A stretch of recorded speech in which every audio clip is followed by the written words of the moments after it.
am not right. You're terrible, Muriel. Talk to me. You gonna do that pogo? You've been talking to the cop.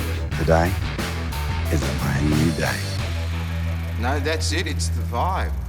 G'day, fellow Aussie film lovers, and welcome to another episode of Under Southern Screens, the most brain-dead Australian cinema podcast. I'm Mitch. And I'm Matthew, and yeah, brain dead is absolutely right, not only in terms of the content for what we're going to talk about today, but just in general. I mean, how are you feeling today, Mitch? I'm feeling pretty brain-dead, brother.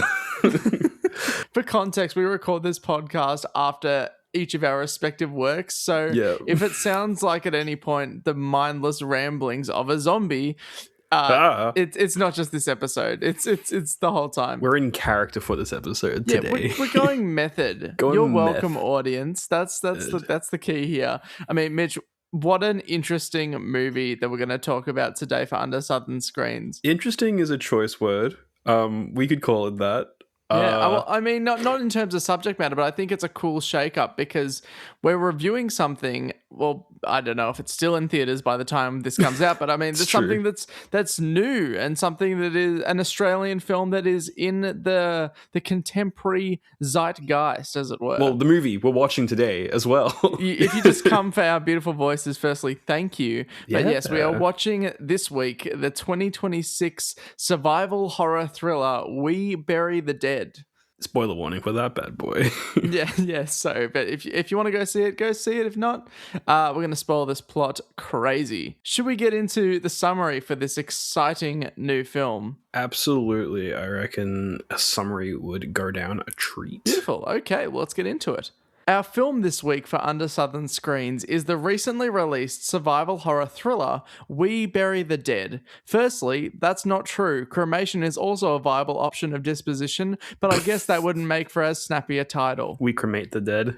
We cremate and or bury the dead depending on the last will and testament of the deceased. This film had its premiere at the Adelaide Film Festival in November of 2024, but was only given theatrical distribution in Australia at the start of February 2026, which is this month or so when we're recording this. Directed by Zach Hilditch, the film follows the aftermath of an accidental explosion off the coast of Tasmania at the hands of the United States, honestly viable, causing the entire city of Hobart to be destroyed and leaving its residents either dead or turned into zombies. We follow the journey of Ava, played by Daisy Ridley, an American physical therapist whose personal mission is to find her spouse, Mitch. And no, not Mitch from this podcast, but Mitch, played by some guy that I forgot the name of, the actor, anyway, who was on the island when the blast went off. As Ava travels south through Tasmania, she meets several crazy characters, as well as a few zombies, going on an emotional and action-packed journey that makes you question the whole time,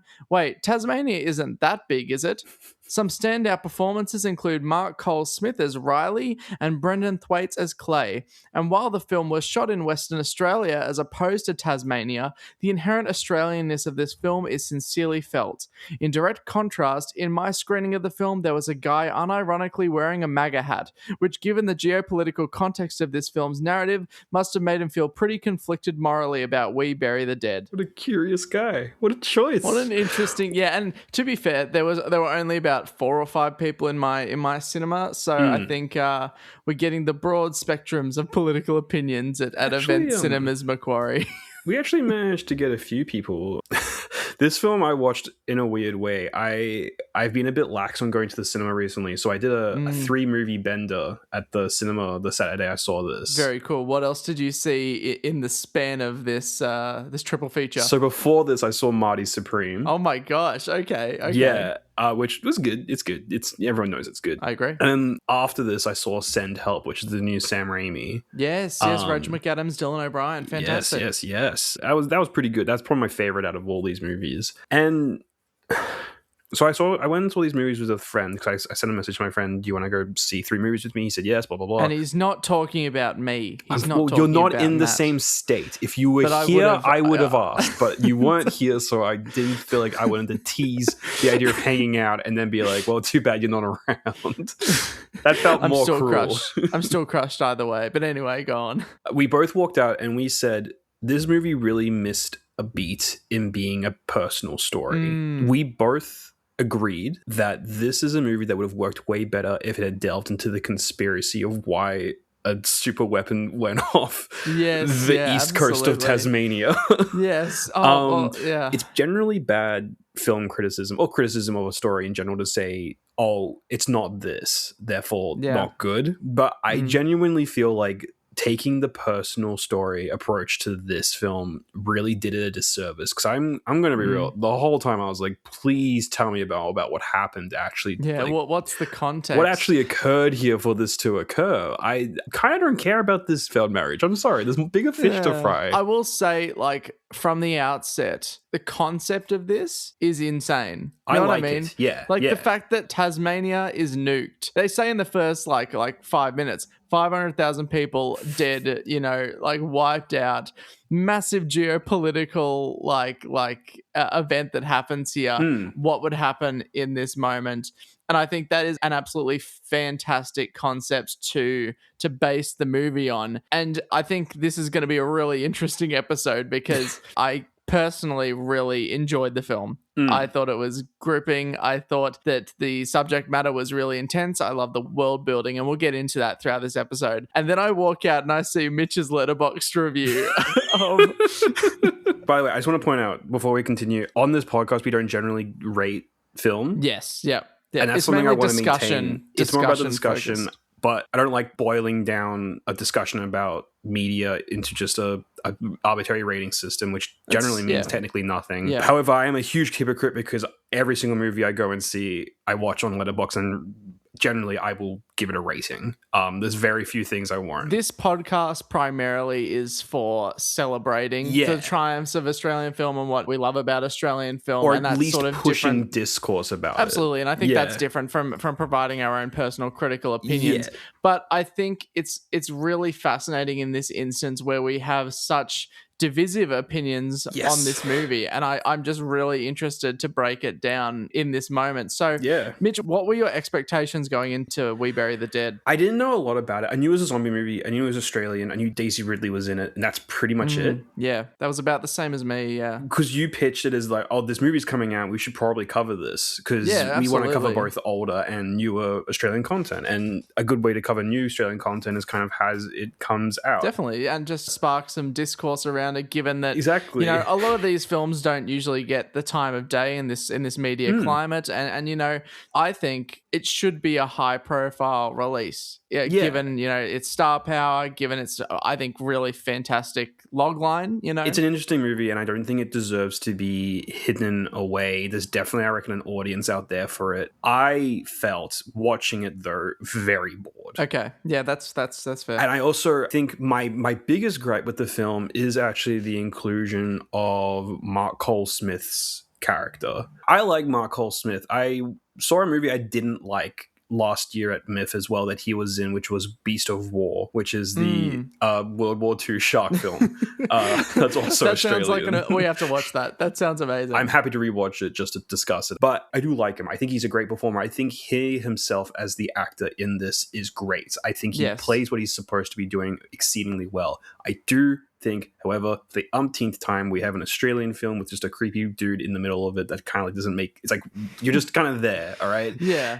And it drags the movie down because we just have these extended sequences where, oh, nothing's actually changed. I'm still in the exact same spot. I didn't like the whole bit where he's trying to dress Daisy Ridley up in his wife's getup and the ring. It's like, I get it's creepy, and it is creepy, but it's just not necessary for this movie. There's so much more interesting horror that can be derived from this scenario. On the flip side, I think what's some really good horror in this is I've never seen zombies where they're like clicking their teeth, like grinding their teeth. I think you as an audience member, you know what tooth pain feels like. It's a sympathetic, like, oh no, I think that makes me grin, like chomping out on my teeth like goosebumps. Absolutely. And exactly. I think it's a way to have some fantastic sound design as well. You know? So you enjoyed it a lot more than I did. What did you find gripped you? What got you? Really did enjoy this film. I didn't think it was excellent. I think there are definitely elements of it that can sort of mute it. And I guess maybe I didn't come into it expecting like a balls to the wall action or even horror type of situation, which maybe people coming into this, especially given a look at the poster, like it might expect, especially in the current climate of 28 years later. Yeah, well, I think that's immediate comparisons can be drawn to that film, which in I particular. did immediately. Yeah, exactly. Which is actually kind of unfair. This came out before both 28 years later. Exactly. Yeah. So really, you're wrong, Mitch. I am wrong, but then No. But then two movies that were way better and did what I think this was trying to do came out. For later. me, the biggest comparison that I drew to this was the Last of Us. I mean, I think yes. the major go-to in comparing this is The Last of Us, not only just because it is like the trekking across the country narrative, but it's also because of the whole like humans are the real enemy narrative that I think gets ported over. And now that we have the HBO show, I think even more direct comparisons can be made. But I don't know. The thing that I was really gripped to was Daisy Ridley's character in particular, and like why would she come to a radioactive island where her husband is almost certainly dead? And that's what drew me into it. Look, I actually really do love the world building of this movie personally. I think that the opening like half an hour when we're getting dropped into Tasmania and we see the immediate impacts, I think that is the strongest part of the film. If it was a movie dedicated to door kicking basically and going through and just discovering where these survivors were and the kind of storytelling you can tell through wordless storytelling, because we get a decent amount of that at the start, and it's also probably the most tense part of the whole film as well. Just because you currently don't know how the zombies work at this point in time, so it's just that would have been really cool. And I think another really fantastic part is seeing how humans react to it. Like the people in the town are super desensitized. They're just bodies to them.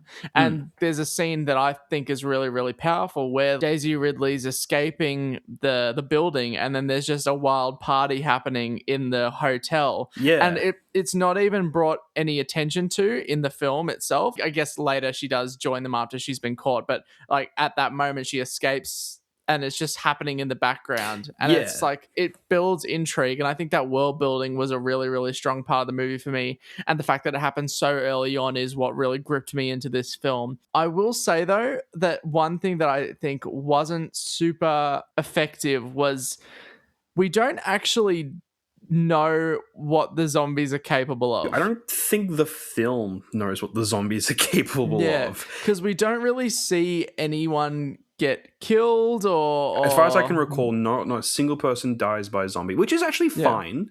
I don't mind a zombie movie that tries something a bit different. But I think what my issue is that there seems to be a kind of random variation of some zombies will rush you as zombies do, but other zombies are docile. It's not super consistent. And that's the thing, because it's like there's a part where they go, oh, the longer they're zombies, the more aggressive they get. But that doesn't seem to be the case, which does mean like, oh, someone could have misread that. But there's no discussion about we don't get this. If the movie had the characters being like, I don't get this, then I would be more on board. Because Daisy Ridley, by this point, when she's seeing this variation of zombies, is kind of just accepting it. So the movie just expects you to accept it, but I don't accept it is the issue. I want to know what's going on. I don't know as an audience member how urgent the situation is. Like, for example, when they're in like the diner or something, and there's this zombie that comes shuffling towards them. Like, I don't know like what the rules are. Like, if Daisy Ridley gets bit, does she just die, or does she turn into someone, or do they bite, or do they like attack? Like, what are the rules here? And it's never explained, unfortunately, which diminishes the tension extravagantly, in my opinion. Because I think rationally, being bitten by one of these zombies is probably pretty fine, because it's not a disease that's turned them into zombies. It's a electromagnetism that's messing with the brain electricity, which is cool. I actually think it's a really interesting idea. It obviously doesn't work. Brains don't work like that, but like I think it's we're suspending disbelief. This is a film where 500,000 people die in an atomic blast. Yeah, it's true. I think it's actually a really interesting version of zombies. I don't think we've seen something similar to this before. It's always a disease or a fungus is kind of the new one to go to because of The Last of Us. But then it just feels like there's no... I don't know if I should be scared or not. Yeah, and what I should be scared of, I'm just confused. What I find the most frustrating is, and this is huge spoilers by the way, back end, very end of the film, last scene stuff. So Marco Smith, he's gone insane because his wife died in the explosion, and he's got her body in his house, and what's big as well is her belly because she's pregnant. That was a very weird way of phrasing that. Yeah, I was like, I'm gonna take a go at it. Let's see how this goes. Let's see how this turns out. This reveal is massive, almost like her 9-month-old child. Yeah, pretty much. And so that's the big thing, is he's got a bunch of the zombies chained up because he's been doing tests on when they transform and how it works and all that. The main reveal is that the zombies come alive because of unfinished business was the main thing. Which is an insane thing to... How did you realize that? And what counts as unfinished business? I don't know. Anyway. I was like, that jumps the shark a little bit, but I'm happy to go along with it. It's the rules of the film. I'll go along with it. And in the very end, she and Brendan Thwaites, they're going home and the wife is on the road. But Daisy Ridley is like, oh my goodness, it's the wife, but she's not pregnant anymore. And there's blood around her dress, which suggests she gave birth.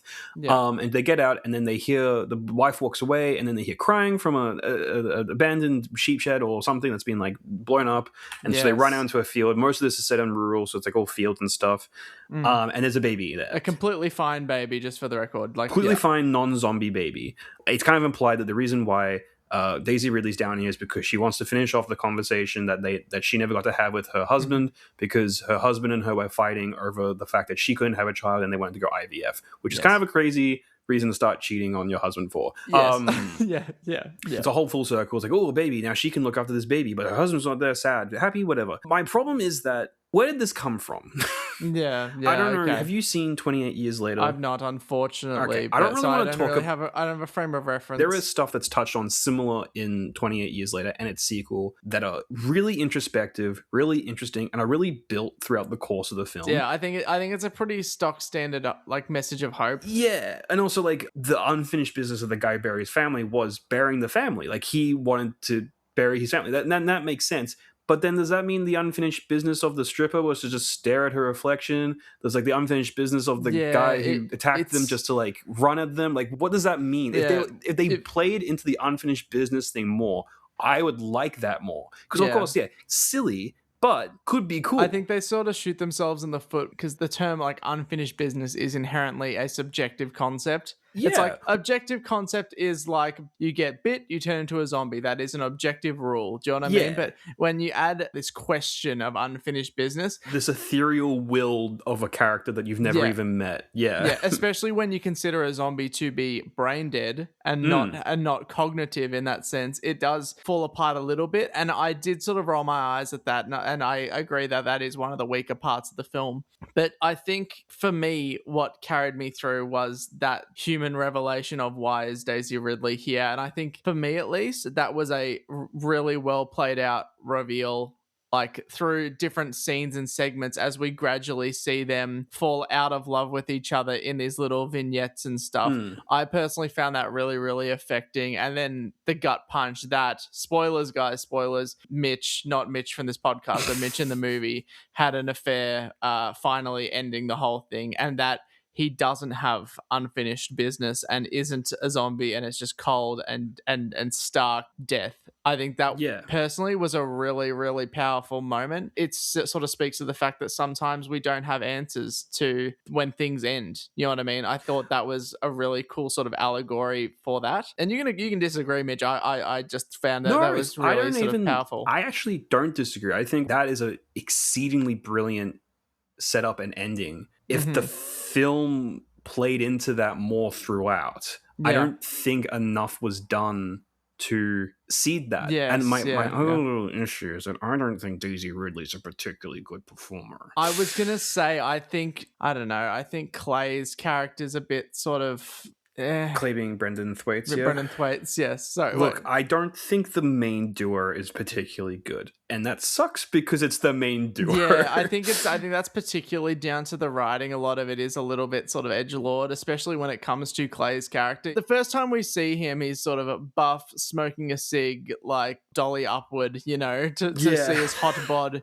And I think someone in my cinema actually scoffed. No, do not get this twisted. It is a flaming hot bod. Two very attractive people who are given not a lot of good writing. Yeah. And maybe aren't the best actors either. Yeah, and it's a shame. Yeah, I think another thing that's maybe took me out of it, and again, this is nitpicking, but I think Daisy Ridley's American accent was another thing that it's garbage, right? Yeah, it sucks. I was, yeah. Yeah, no, definitely. When she said she was American, I went, "Oh, really?" And then she had a conversation where I heard, "Are you sure?" Yeah. I don't think you are, brother. Yeah. Go back. But I don't know. The narrative sucked me in, man. The narrative really sucked me in, which is so fair. Yeah, I can see this working for people. I'm not watching it and going like, "There's nothing here for no one." Mm-hmm. I think for me, I found myself questioning a lot of creative choices that the film made. Yeah. I think there's a lot of potential here. To pardon the pun, it's missing a lot of the bite that it could have definitely had, because you describing the revelation of he has no unfinished business and all that was way more interesting than when I actually watched it. Yeah, like when I watched it, I wasn't getting that. It's like all visual. You describing it, I'm like, oh, of course, yeah, like that is exactly what occurred. But when I was watching it and she was like, you got no unfinished business, I was like, oh, I guess he doesn't. You provided more emotional weight to that moment talking about it just now than when I actually watched the movie.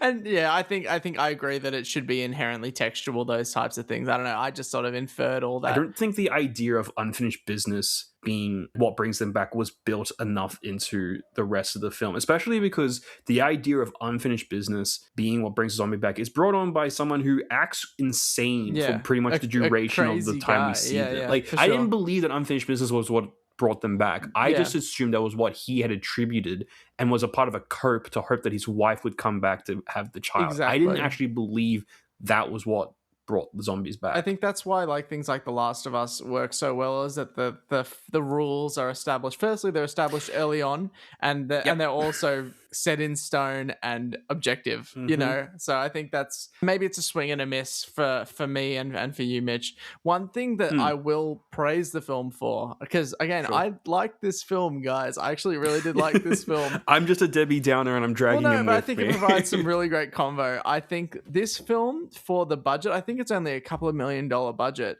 This film looks really, really great in terms of production value. It is insanely good looking. Yeah. I think that it utilizes a bird's eye view shot quite a bit. And I think every single time it does it pretty well. One that stuck out for me was the bus scene when she's getting chased by the zombie and it tracks them through the bus. Gosh. That is good stuff.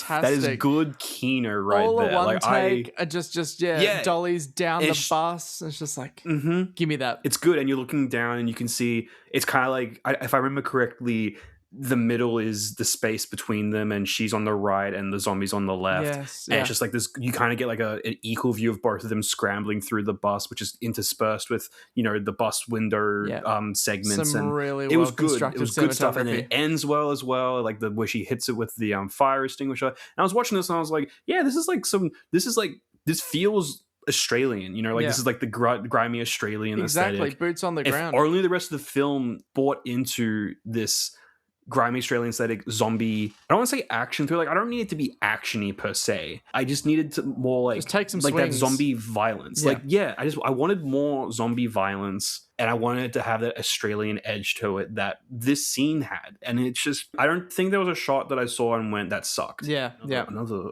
top down shot I think was the one where you see the boat going out and it's on fire, and then it comes up the beach.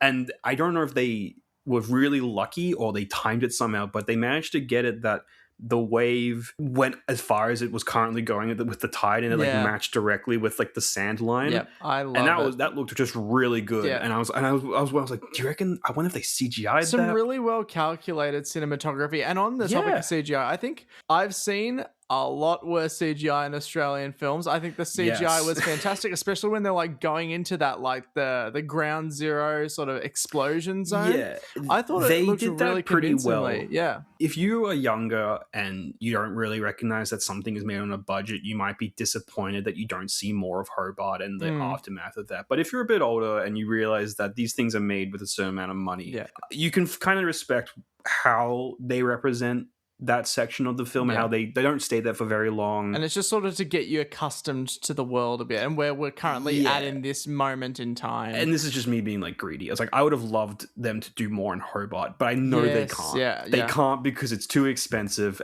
and I'm not holding that against the film. And again, the film was shot in Western Australia in general, so which is not Hobart. Yeah, which for all those who don't live in Australia, is not in Hobart. No, or Hobart's not in Western Australia. Vice versa. But I think maybe that's the hindrance of it a little bit. I personally didn't notice until I looked it up online, so I think it was pretty convincing for me. But I thought it was shot in Tasmania as well, so that's crazy. I clearly just didn't. Clearly, I don't know crap. I was a bit surprised at how much open space was in Tasmania. I thought Tasmania was more foresty. I haven't been to Tasmania. I haven't been to Tasmania since I was about 10 years old, and there's a bit of hill, there's a bit of forest, there's a Cadbury chocolate factory, which I'm very mad that the film did not stop in. That would have been a great action set piece. Can you imagine a zombie action set piece in a Cadbury chocolate factory? That would be insane. And then the final boss would be zombie Freddo Frog and zombie Caramello Koala. How elite would that be? That'd be so good. Can we make it? We Bury the Dead too. We have Allen's, right? Yes, the snakes. Imagine like zombie anacondas. Killer pythons? That's what they're called? We have a lot of snakes, but I'm I don't think we have talking about the anacondas. jelly snakes. You got me on the topic of lollies. It's Killer Python, isn't it? It's not an anaconda. It's Killer Python. Take away my Australian card. That shows how fat I am, guys, ladies and gentlemen. It's Killer Pythons, actually. Mitchell, you nerd. Anyway, what can you do, man? What can you do? I do want to give like another compliment. Hit me with a compliment. Be nice, man. I think the zombie makeup is really good. Yes. It's really good zombie makeup. So gooey they did and sort of... It's gooey. The fake, I think I noticed that the teeth was fake, that they were grinding, but it was fake in that way where I was like, I can imagine that being your brain being turned off and back on would do this to your teeth. Like, I'm not pulled out by this. Yeah. I think it just looks good and the zombies look good. Yeah. It's a good looking movie, just in general. The gore when it occurs is pretty good too. Yeah, like, I agree. I think it's got a lot of stuff in there. I'm just like, you had the makings of a good zombie movie. You just needed to like really go for it. I feel. Yeah, I think it always feels a bit like reserved. I will agree that the more high genre aspects of the film they do feel constrained a bit, but I was really drawn to the coming of age sort of more emotive aspects of it, which I think that's what gave the film the pass for me. I don't think it's excellent, but I think it is pretty good in my opinion. I love a conspiracy. I wanted a conspiracy. Yeah, well, I mean, man, there's a little bit of missed potential, but I think it's really good. Anyway, Mitch, do you want to hear what the most Australian thing about We Bury the Dead is, in my opinion? There is nothing more I'd love to hear than what you think the most Australian thing about We Bury the Dead is. Well, I think the most Australian thing about this film is that even in this movie, the fact that in the heat of a crisis, the Australian people band together to help and provide relief and support with a little bit of wild partying and adultery on the side just to spice things up. That is pretty Aussie. It's on brand. Yeah, I think so. Yeah. Droughts and bushfires. There's just always a little bit of masochistic partying and a little bit of foul play going on. Would you go down to Tasmania if they got nukes like this? Do you want to know the funniest thing? I would probably be dude, I'm gonna like document this whole thing type guy.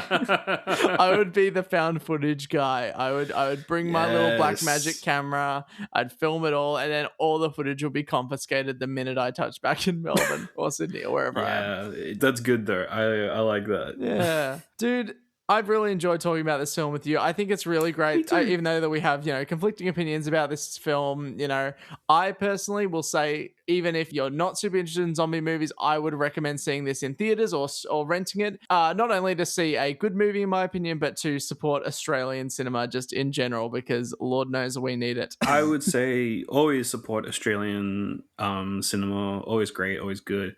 Then I'd also say check if the Bone Temple is still playing and go see that instead. Yeah, if 28 years later comes up first in your Netflix queue, watch that one first. Yeah.